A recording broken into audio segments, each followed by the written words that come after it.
Viewers, welcome back to my channel.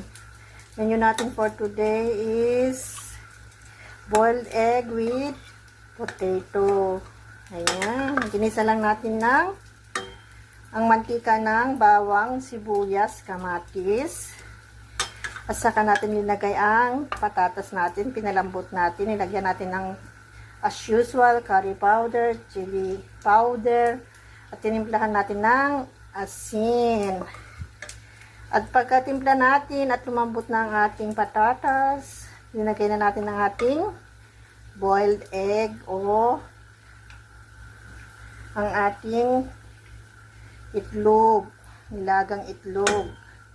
At syempre, tapos na tayong nagluto, nagprito din tayo ng isda kayo dyan.